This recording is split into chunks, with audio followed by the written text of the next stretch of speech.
1, 2, 3, 4 on this side, and 1, 2, 3, 4 on that side. Yeah. So how long have we been talking about doing this? Yeah, 15 years for sure. But anyway, well, since the beginning of Duke. Yeah, long time. Yeah. All right, so I've got my questions here. Okay. I'm going to start easy. Okay. How long have we been working together? Since Revolution, and So it's like 2008? something like that. Yeah, that's a long time. That is 15 years. Yeah, that's awesome. Yeah. All right, and how long have you been a translator? I should just say first, just because I just remember when you walked into Revolution, you looked so different from a New Brunswicker, and I thought you looked like a Flemish painting. I was convinced you were European. Do you know what? My mom has always thought that I look like the Botticelli Venus. Yeah, you have that coloring. Which is weird. Yeah, and the shape of face. Anyway, And you know what? We have had that conversation before. It's ringing a bell. For sure. Yeah. So started translating when I moved here in started translating in British Columbia. I got a job there working for the Ministry of Education. They had a magazine called Le Clown, The Clown, that had to be translated for kids. Aww. And that's the first thing I ever translated, and I loved it. It had, I think it came out every 2 weeks, and it went to all the immersion schools. And at that point, in British Columbia, there were 64,000 kids in French immersion. Wow. Probably more today, but yeah, it was a big thing. It was a big thing. So that was really fun, and it taught me a bunch of stuff. Then I moved to New Brunswick, got divorced, moved to New Brunswick, moved in with my parents, and my father, I was there for 2 weeks, and my father said, we have an environmental impact assessment for Campobello International Park that needs to be done. So that's cool. I did that. Yeah. Yeah. So one thing led to another. So one thing led to another, and I did that one, and then I just sent out a message to people saying, "Hey, I'm here and I'm translating," and there are things now that I think about when I translated that thing that I think, "Oh my God, I can't believe I probably wasn't very good," and I hope somebody looked it over afterwards. And it was also on, equipment that wasn't, I had giant dictionaries that I had to look through to get all the words and stuff. And I had to send away for glossaries of specific language for engineering. Oh, wow. And environmental stuff. So it was probably not great, but it's been 32 years now. Yeah. And so how do you stay good at translation? So initially I thought I could stay good just by reading, and that's not true. Luckily for me, social media has dovetailed into my career nicely there, so that I can stay up to date with language in Quebec City, language in Montreal, language in Belgium, and current language. So I can, before it would have been television or radio, which is officialese to a certain, whereas social media is really, really quick, and I can look at Le Blog du Québec and things like that and keep up to date and practice too. Is that what's made you like a student of idiom and accent in different places? I think I always was, because I'm a big reader and I love dialogue. And so some of the writers that I love the most are ones with really, really good and heavy on dialogue and really, really good at dialogue, really good ear for dialogue. So I love to hear that stuff anyway. And so I've added that to what I can bring to translation. Okay. Yeah. I love that you can pick stuff out, like where people are from in New Brunswick and stuff. That's fun. Well, and in Quebec too, like for Saguenay and stuff like that. And in France, like I worked for a lady from Marseille, and people, I know New Brunswickers, if they are not bilingual, which they often are, but if they aren't bilingual, or if they've only just had a very narrow experience of French, they don't realize how many different accents there are in every single French country in the francophonie. Right. So Marseille is a very, very strong accent, and I can recognize that one. Through walls. Okay, so through walls. Yeah. That makes me want to ask the question that you and I have talked about quite a bit is you hear a lot of New Brunswickers say, "Oh, that's Parisian French." Yeah. And like, where are they getting that? What does that actually mean to people? Yeah, so that's something they were probably taught in their French class. And I'll tell you, there's a fairness to that to a certain extent, because I took Spanish as a second language in Quebec. And we had a man called Monsieur Nobel, who was our teacher. And he used to say to us, "You're learning Spain Spanish, not that filthy Central American stuff," right? And so it was a similar thing, right? And there is a big difference. There's a difference in pronunciation. So when they say that th sound, right? Yes. In Spain, and they don't say that in Central America. They don't do that. Huh. And if you ask a Mexican about that, about that th sound that they make in Spanish, he'll say, "Oh, we don't like that. We don't like that sound. It sounds effete to us. It sounds precious." Fancy. And yeah. And other worse words that they'll use about it. And colonial French people, whether they're in the Belgian, whether they're in Congo or they're Zaire or they're the Gold Coast or Quebec, say, "Oh, French from France can sound very precious as well." And it can. So there's an expression, parler avec la bouche en cul de poule, which is to speak with your mouth in the shape of a chicken's asshole, and it's like this. Yes, right. So that's a thing. Yeah. So anyway, and it's a way to get back at these overlords who invented the language, telling us how to speak it. Right. And we do the same thing in English when we say it's plummy, or whatever. But all English people think they could speak to the Queen, and the Queen would understand them perfectly. Right. Which is not true. She might have grave difficulties with some people. And anyway, so most of those people that have heard that here, they often pronounce they don't even say Paris, they say Paris, and they say Parisian. It's Parisian. I speak Parisian, Anyway, Parisian also, to me, there is a thing as Parisian French, right? But it's Parisian very well-educated French. So there's also Parisian cab drivers, Parisian fruit sellers, people that speak an argot that very much of the people. And they would be difficult for anyone with just very basic French to understand. When I've seen people on social media in New Brunswick say, "Well, I know people from Caracat who went to France and nobody understood them." Yes. What they're actually talking about there is not a different language. They're talking about accent, right? Either accent or idiom. Or a lack of education. Like, say it's a person who's a cab driver in Caracat that goes there, and they're talking to the director of the Louvre, or the person that, the guide at the Louvre, or even the very pretentious waiter. They might have a very difficult time making them, but mostly that is just not true. Yeah. There are so many Acadians and Quebecers that live in France. Yeah. And they speak. Lisa Leblanc goes and plays there, and Céline Dion plays there, and Céline Dion does not have a posh accent in French. French is she has French. a very working person French, right? Sure. And she plays l'Opéra de Paris all the time. Yeah. And Robert Charlebois, and anyway, so it's just not really a thing, Right. It's just normal communication difficulties that anyone would have in any language. Yeah. Absolutely. Now there are differences in words, and there are differences in the way things are pronounced, the same way there are in English. But the same as it is in English, it's the same dictionary. The Larousse, the Becherel, they're in Africa, they're all over the francophonie. Right. And they have words from every part of the francophonie in them. And so that's a myth.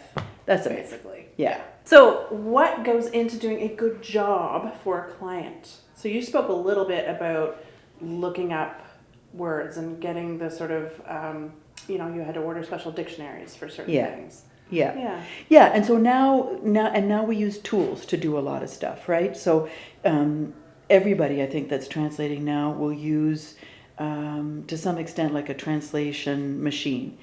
But when I get a client, I have to look at what I do first of all is research. So I look them up, and then I look up people like them. So say it's a lawyer's cabinet, an office, a lawyer's office. I look up other lawyers' offices, and I look up similar ones. So ones with as many people, ones that do the same kinds of business, ones that are in the same part of the world. And I look them up too to see what they've had heretofore. Sometimes they have things that are, because this is a problem in French, as it used to be in English. French in Canada is about 30 years behind English on this. 30 years ago in English Canada, people stopped pretending they had a British accent. And they stopped speaking at a level of formality that was way above ordinary people. Right. Now we say, you got to live here to get it, kind of thing. Gotta, right? We don't say, you must be domiciled here to understand it, but we do still do that in French to some extent. Right. So we're just coming out of that now. And so that's part of the thing that I have to check is the level of formality and where they want to be, So, and that's something that you have to talk about with them. But research first, then the translation, and then the revision. And the revision is really important to look at it afterwards and make sure that it is sounding the way it should, that it's consistent all the way through, that I've used the same terms all the way through. A machine translation will use one word for something in one paragraph and a completely different one in another. And so you cannot simply use that. Right. Yeah. And so I hear a lot of people say, oh, I can just use an app for that or a device for that. Yeah. And that's really a recipe for getting in trouble. It really is, especially with double negatives. That is a thing Right. that it just, and then also with all kinds of expressions, and expressions are changing all the time. So AI learns very quickly, but it also makes decisions, and sometimes it makes the wrong one. Yeah. And sometimes it makes a different decision on the same thing in the same text. Right. So it's really not something you can absolutely depend on, and you can make some terrible, terrible mistakes. Right. Yeah. So it it can could give be- exactly the wrong impression. Right. Yeah. So it could be used as a shortcut, Yeah. but not the final product. Exactly. Okay. Exactly. And I know sometimes that you receive translated materials and people say, I'd just like you to check this. Yes. And sometimes that's a disaster too. Yeah. Yeah. And sometimes the checking it takes longer than the translating. Right. And costs more. You know, Yeah. so that's a problem for them because what they've got is something cobbled together or something that just doesn't work. Other times, I think of one recently that was just in the wrong person. So a text where you're talking to students, you want to attract attention, you want to get high school students and even sort of middle school students to look at, and you cannot say vous to them. And then you have to use a fairly simple language and, to try and make it a little bit more interesting. Yeah. Yeah. So it sounds like there's accuracy. Yeah. And then there's connecting. And there's tone. Yeah. Right. Yeah. Yeah. And so before we leave accuracy, there's really like garbage in, garbage out, right? Yes. And Yes.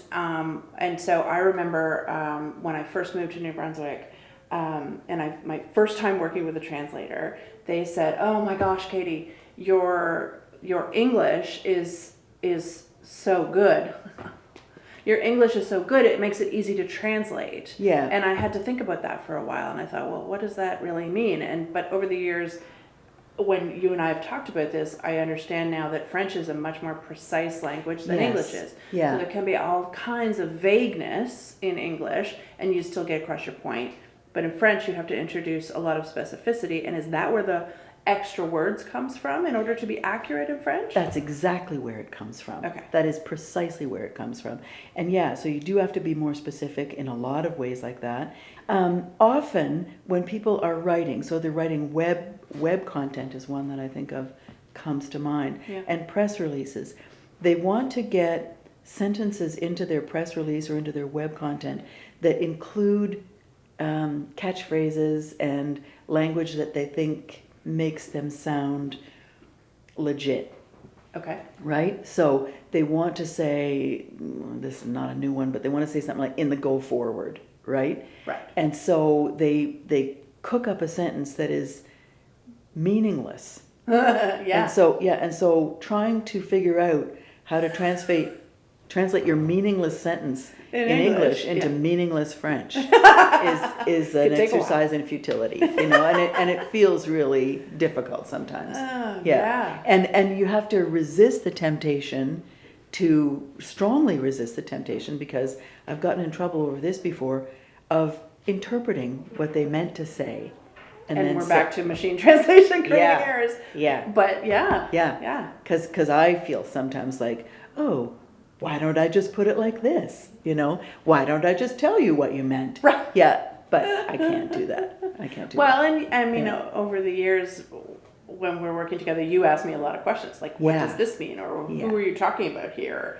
Or what do you think they meant by... Yeah, And that's one of the sometimes- main reasons, outside of the fact that my entire social life is partly Duke, it's largely Duke, is that to be right there, To be able to bounce it. to be able to say is so important. Yeah. And there are companies that I can work, like I would say, you know, there are companies that I can work with like that I can get a hold of them very quickly. Right. To say, what did you exactly mean there? Right, because Yeah. that just holds everything up. Yeah. It becomes a Yeah. roadblock. Yeah. And then there are other companies that get annoyed by that. And they don't, you know, just bring it back to me done. I don't want to talk it over. I don't even want to tell you where it's going to go or what the context Or is. the English is already approved. Yeah, Don't touch and it. they are robbing themselves. Yeah. They are robbing themselves. Right. Yeah. And so that gets to the connection piece. And I know, Yeah. like one of the things that I've written about on our website about your work is that it has to. People spend a lot of time and money getting the right message crafted in English, and then this sort of flabby, non-useful French gets translated. Yeah. And what a shame that is. I mean, there's 1/3 of our population and growing probably in French that deserves the same quality message. Yeah. And not just the audience, but the client.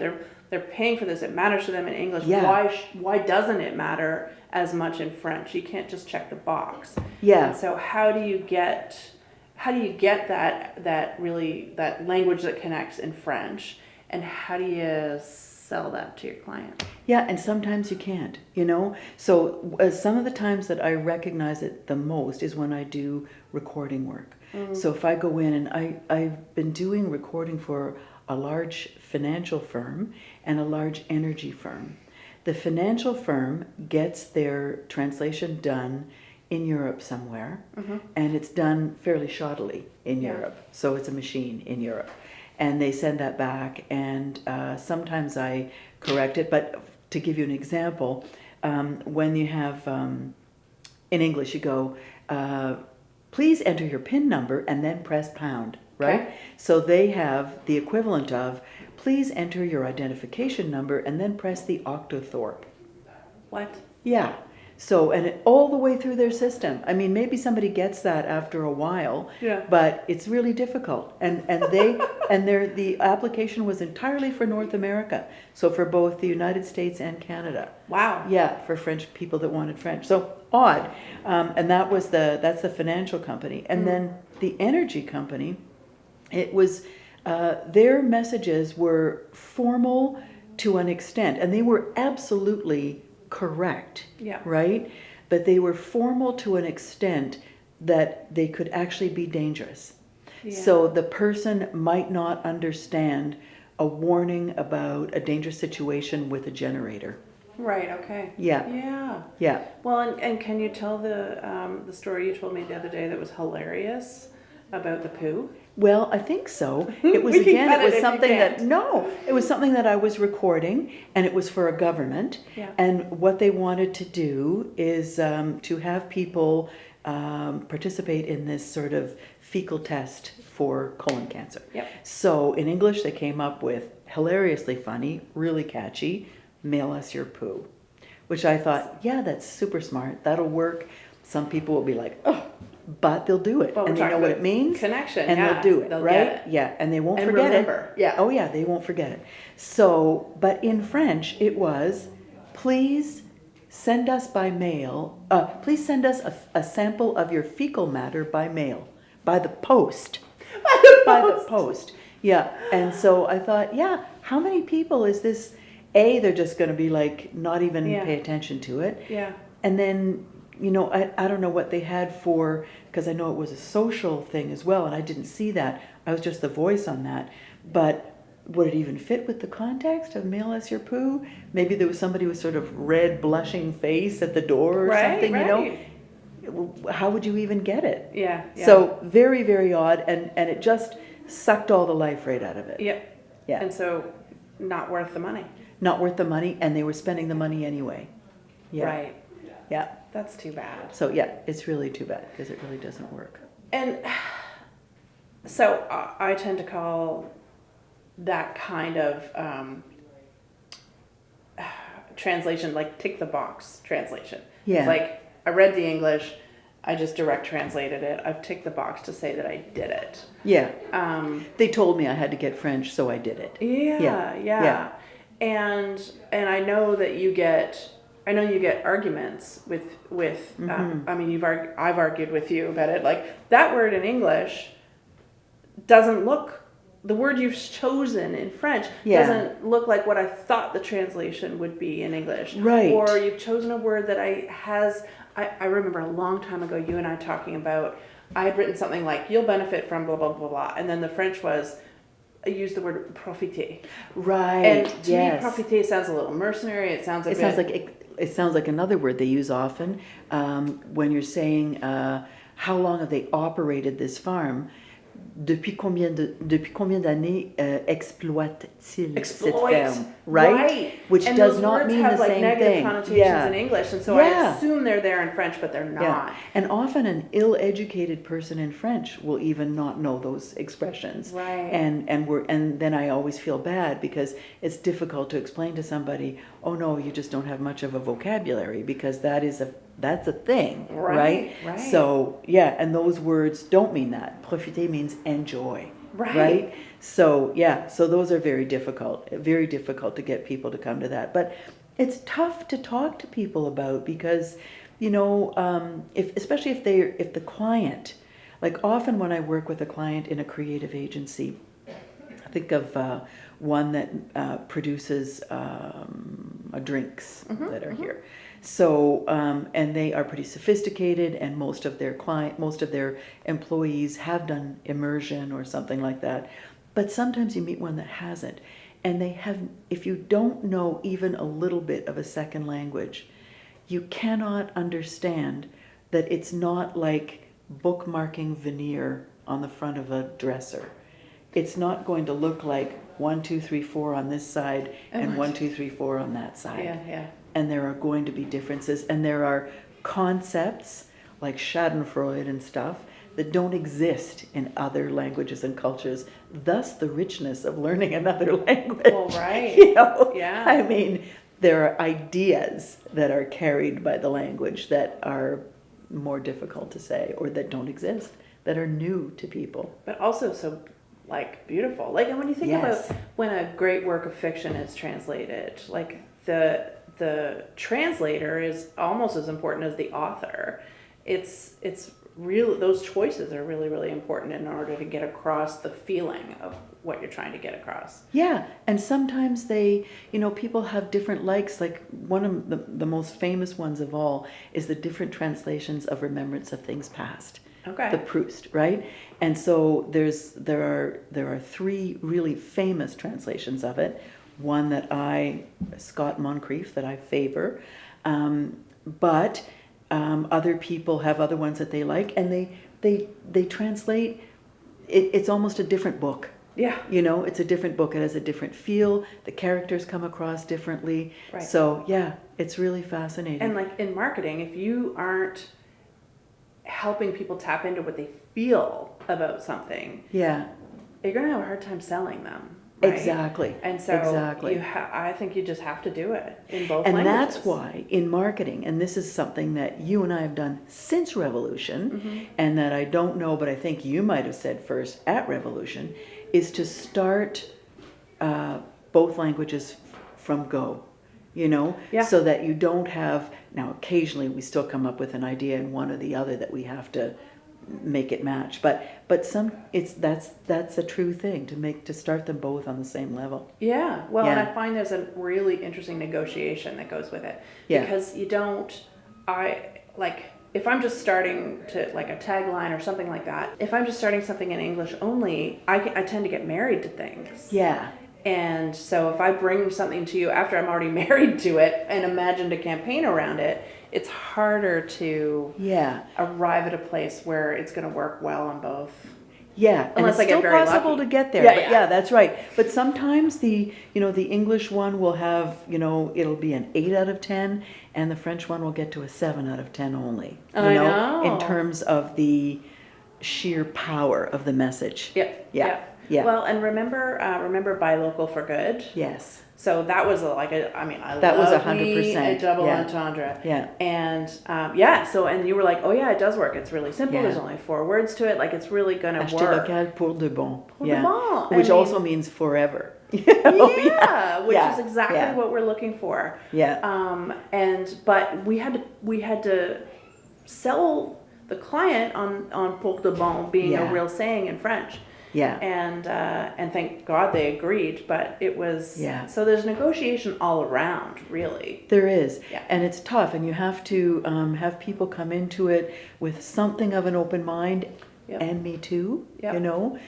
So I can't get too married to things, which I do. I get too married to an idea, but I have to be able to look at it from a different point of view. Yeah. Yeah. Fun. Yeah. So that's a thing for sure. Yeah. Yeah. I wish more people would understand that be open to that negotiation. Yeah. Yeah. And if you don't have any other language yourself, even if someone else in the firm speaks Portuguese and English, they're going to get it better, that it's not going to be identical, Yeah. So, yeah. So what would you say the biggest kind of preconceived notions are about translation in New Brunswick?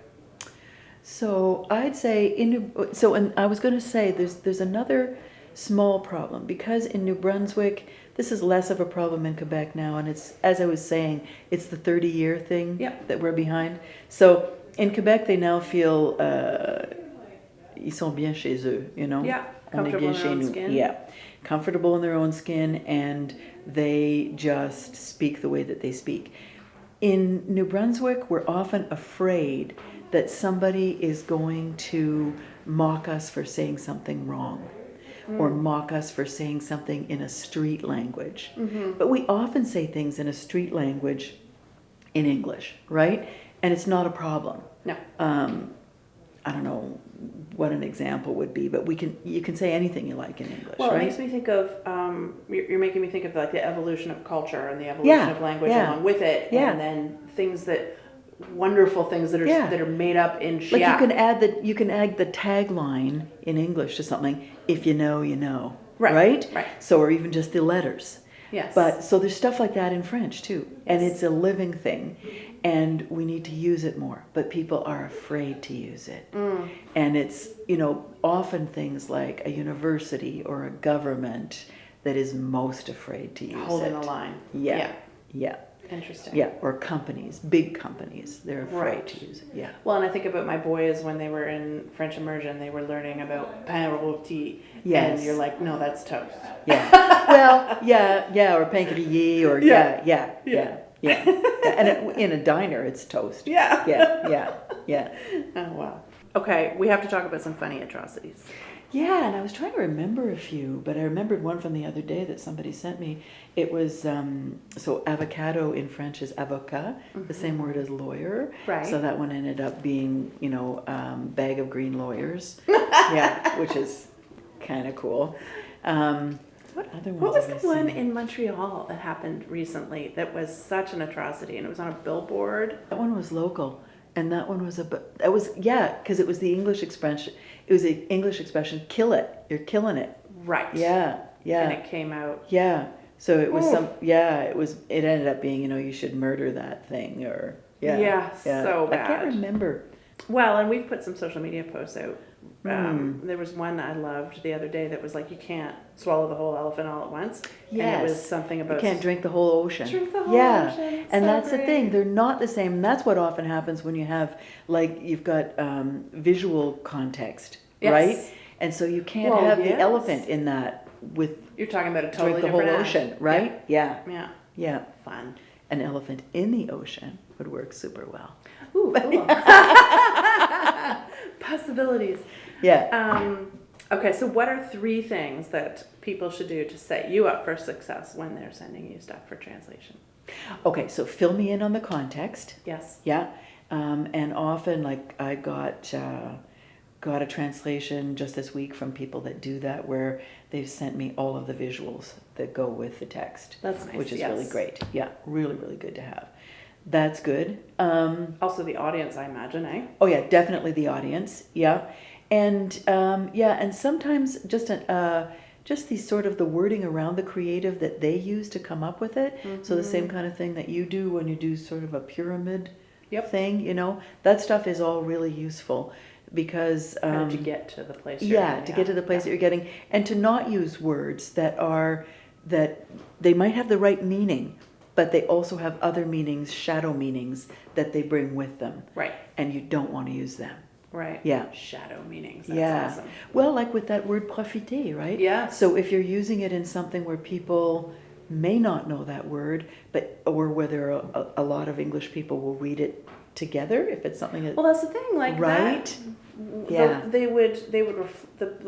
words in French and English would reflect on each other a when little they're bit. together. Yeah. And you're having people with different levels of understanding in each language. Oh, yeah. And we should do more stuff in fun New Brunswick slang and Chiac, because Chiac is a third language. Yeah. It is definitely a third language. I cannot speak it. People that speak it and English, only it and English, may not actually speak French very well. Yeah. Many people speak all 3. You know, like I grew up in Hull, and I could speak joual, which was, you know, slang French for Hull, right? Yeah. And so it's so much fun, though. It's so creative, and it's so much creative. fun. And its epicenter is here, Mm-hmm. and there's people that are wizards at it, just wizards. It's so fun to listen to, and I do find one of the joys for me as being a not actual. One of the things I do want to talk about is how we talk about being bilingual in this province. Yeah. Because I grew up, I took extended French in Ontario, which was like history, geography, and math, and French. Yeah. And everything else in English. And I think I have a reasonably good ear for language. Yeah. And when I moved to New Brunswick, though, my first job was at WorkSafe. So that's an environment where people are conducting their business lives in either language, like the language of their choice. So I was suddenly around it a lot, and I was working in communications and marketing. So suddenly I was dealing with a lot of French and working with translators. And so my French got a lot better. Didn't get any better at speaking it, but I got better at understanding it.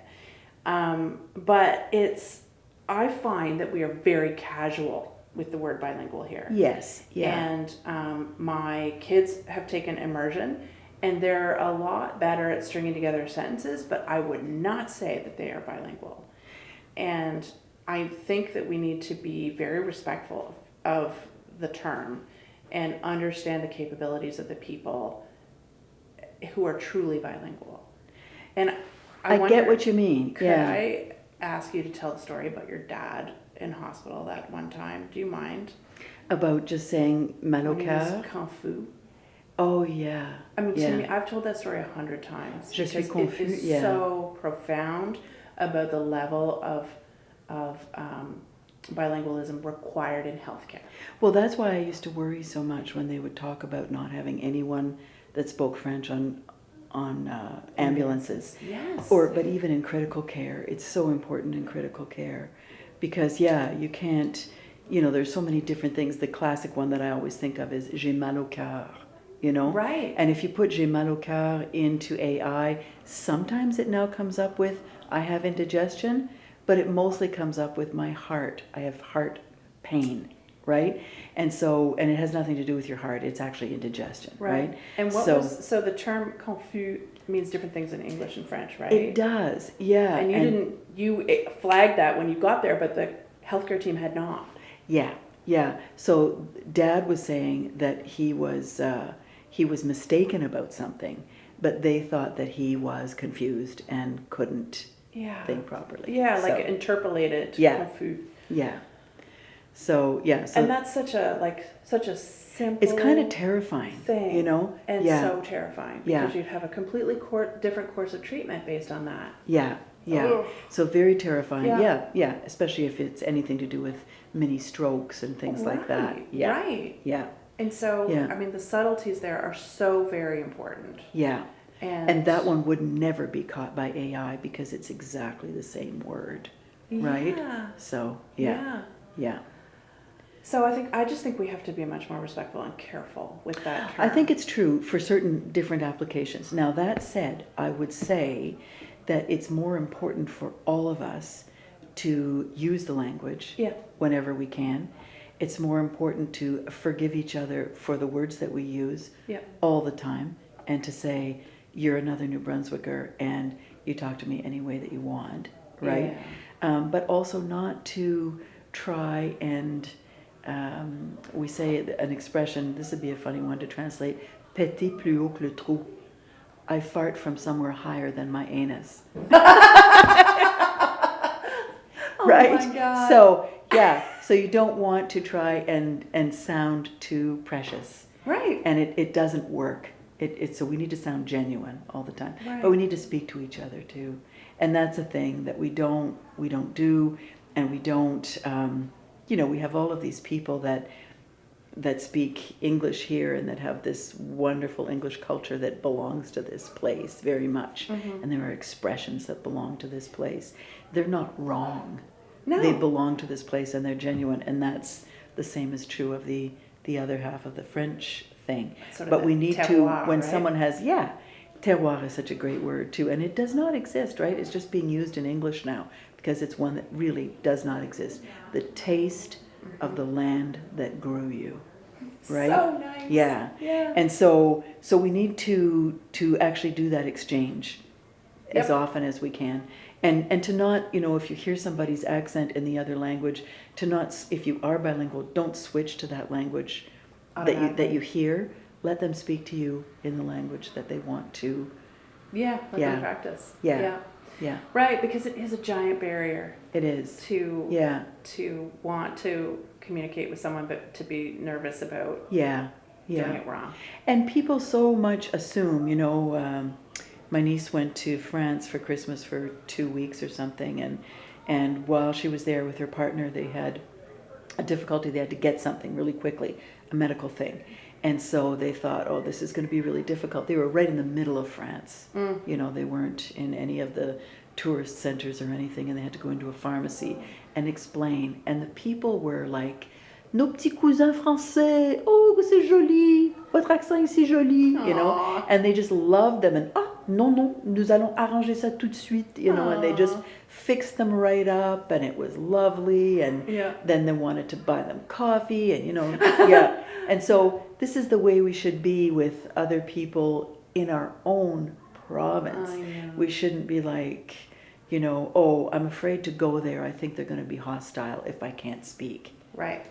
New Brunswickers are not, generally speaking, hostile first. Right. We're usually very embarrassly friendly That's first. Right. That's right. So. Well, and I love the idea of that the land that grew you, paired with the evolving culture and using the language that we have here and being proud of it. Yes.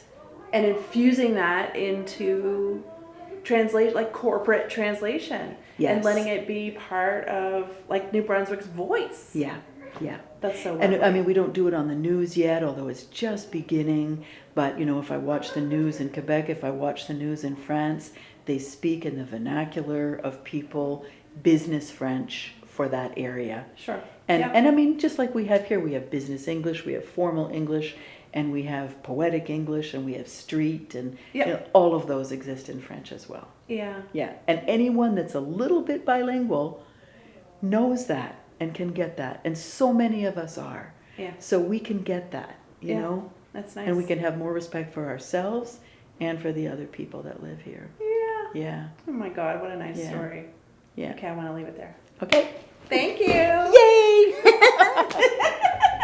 Thank you, That's so Kate. nice. Hopefully there's I love bits. it. Oh, I'm sure there will be. That's awesome. That was awesome. Long time coming. Yes, and that was